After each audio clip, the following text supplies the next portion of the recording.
Hello അസ്സാം വലൈക്കും.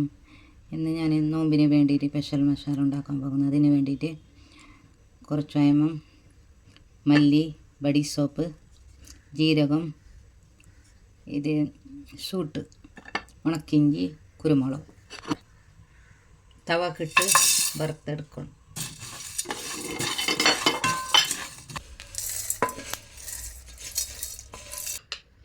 സാധാ നമക്ക്, കറുത്ത ഉപ്പ്, ആംചൂർ പൗഡർ, കുറച്ച് ചാട്ട് മസാല, മുളക് പൊടി. ഇത് വറുത്തടിച്ചിട്ടെടുത്ത മുളക്. ഇടിമുളക് കൊണ്ട് ഇടിമുളക് ഇട്ടാൽ മതിയല്ല. ഇത് ഇടിമുളകിനെ പൊടിച്ചെടുത്തത് വറുത്തി. മസാല റെഡി ആയി കിട്ടിയിട്ടുണ്ട്. ഇനി ഒരു ഭരണിക്കിട്ട് വെക്കണം. ഇത് ഞാൻ പഞ്ചസാര പൊടിച്ചിരിക്കും. നമുക്കിപ്പോൾ നോമ്പിന് എളുപ്പത്തിൽ ജ്യൂസ് ആക്കിയിട്ടെല്ലാം കിട്ടാൻ. ഇതിൽ നമുക്ക് പെട്ടെന്ന് ജ്യൂസിൽ കിട്ടാൽ നല്ല കലങ്ങി കിട്ടും. എല്ലാം കുറേ നേരം നമുക്ക് സ്പൂണ് കൊണ്ട് കലക്കണ്ട. അതിന് വേണ്ടിയിട്ട് ഞാൻ ഇങ്ങനെ പൊടിച്ചിട്ട് വെക്കുന്നു.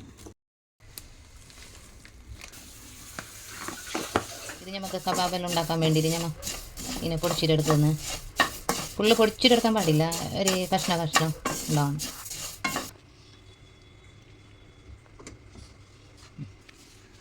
ഇതേമാതിരി പൊടിച്ചിട്ടെടുക്കണം. ഇതിൽ ബഞ്ചാലും ആക്കിയിട്ട് പൊടിക്കണം. ഒരേയിൽ മിക്സർ ചാലാക്കാൻ പാടില്ല.